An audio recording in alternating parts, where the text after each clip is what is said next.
guess my history begins with this game. It's probably around 6 or 7, and a guy that my dad knew was giving away some box games, and he gave away about maybe 15 to 20, and one of them was Bump and Jump. I looked at the cover as a kid. I remember looking at it, and I was mildly interested, and I popped it in the console, turned it on, and I don't know, it wasn't one of those things that you instantly loved as soon as you started playing it. It was more so the challenge.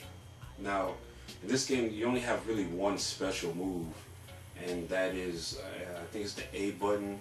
And it's just a jump attack. Your character jumps in the air, and you're constantly dodging these other cars, hence the name Bump and Jump. But yeah, you're constantly dodging these other cars, and they're trying to lay out other obstacles, like a giant dump truck will dump trash in your way.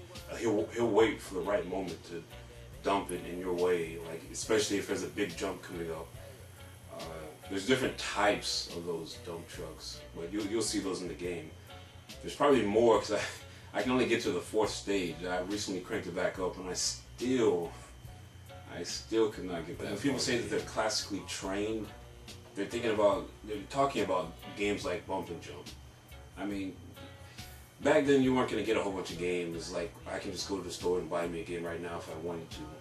But back then that wasn't the case. So when you got lucky, like when you were a lucky kid like I was at that moment and got, like, 15, 20 games basically for free, you're going to play those games.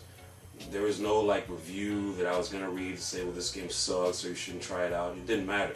I was going to play it. It's sitting there. I'm going to play it. So back then, a lot of games that would be classified as crap now, you would have played it and you would have played the crap out of it. Classically trained, man.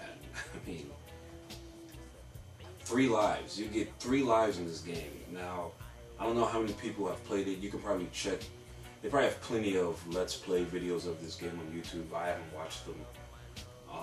But this game defines classically trained, because 3 lives, and it's very unforgiving. It doesn't care, and after those 3 lives, they play this sucky music to make you feel bad about losing, and then it just goes back to the title screen with no music.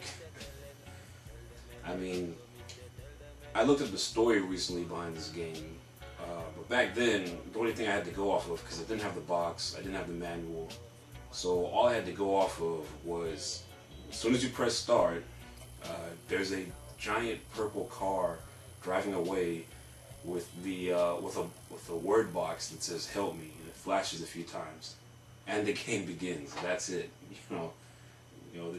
No complex stories or anything like that. It's bump and jump. Apparently they're taking your chick, so go get them. That's it. Some people might look at this game and say it's kind of weak, but there's really a lot of challenge to this game. I mean, the controls are very straightforward. I mean, you have a special attack that's basically you can jump on your enemies, and then you can dodge, and then you can crash the other cars. But as you progress, I mean, you start to realize that you can't just jump all the time. Let me pull up a video so you guys can see what I'm talking about. Bump and Jump. Nice little flashy screen there. Forgive the auto-adjusting camera of mine. Plan on changing that sometime, but anyway, as you can see, that's basically all I had to go off of. Help me, and the game begins. I'll just talk about some of the dynamics going on here in the game. Those little P's that you see on those canisters, if you look to the top right of your screen, you need to keep that gauge filled. I mean, you lose it just by driving, bumping into things, and especially when you use the jump special attack. In future stages, they really push that issue to the point where I've had circumstances where I would get to the end of the stage, but because I've jumped so much throughout the game that I couldn't jump to the final resting point in the game. So you really got to watch that gauge. Also, because this is a top-down view, the game gives you a special indicator to let you know, hey, a jump's coming up. Now, in many cases, you will not know what or how you're supposed to jump.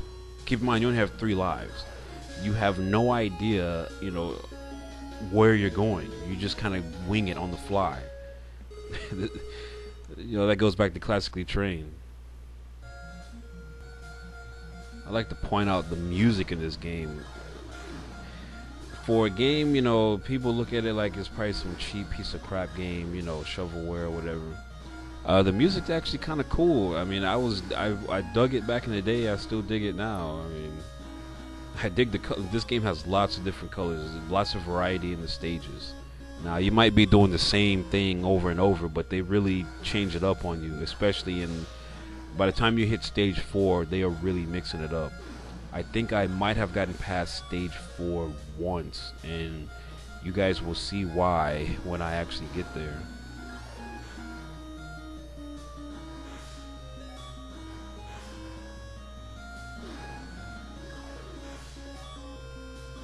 Again, you got to keep getting those power-ups. So I don't know the exact terminology of them, because if you think you're just going to be jumping around through the whole game, nah, they knew that there would be people like that to try to get through the game easy. Also, I always hit that broad, always. Extra 5,000 points. Yeah, there's other little things, like there is a... it looks like this little white box. I can't really describe it. You just kind of have to see it. But if you should so happen to run into it or jump on it, it takes you to this repair stage. Now, I'm not exactly sure. I mean, if you see the screen, it goes through all these details. Like, it's really repairing the engine and the wheels and all that. I don't know. I didn't ever really see the usefulness of that thing, but it does seem to give you more power, which is good. I'm not sure if it increases your miles per hour or anything like that. Now, this stage, things start to get tricky. Again, the music like breaks down to this like samba music, though for some reason the beat cuts out. I don't know why. I'm pretty sure you guys noticed the variety in colors. Those little squares are ponds or lakes or people's pools. I don't know, but it starts to get harder to find those power-ups that you need, because you need those because you're going to be jumping a lot.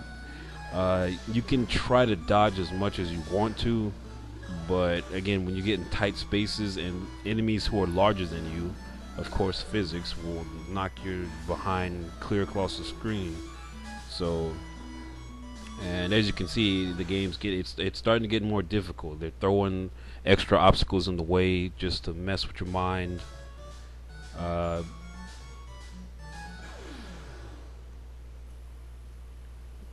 Yeah, I messed up right there. Keep in mind, now, if this is your first time playing it, wow. If this is your first time playing it, you have no idea what kind of jump is coming up. You have no idea what's coming up next on the screen. So I remember in the latter stages, it was just like, whoa, what do I do? And you just jumping and you have no idea. You just either get lucky, you wing it, or tough luck. Now, you have to admit, the music on this stage is pretty cool. It was cool back then, it is still cool now. That little beetle car right there, that thing, it pauses when you jump. It's very frustrating. I imagine in the later levels they probably kill that, but it's so annoying. This stage is very frustrating because it puts this obstacle right before a jump that you have to time almost perfectly. Now again, people who look at this game, they say it's crap, but it's actually pretty intense and detailed and takes a lot of skill. And it's not very it's very unforgiving, as you can see right there.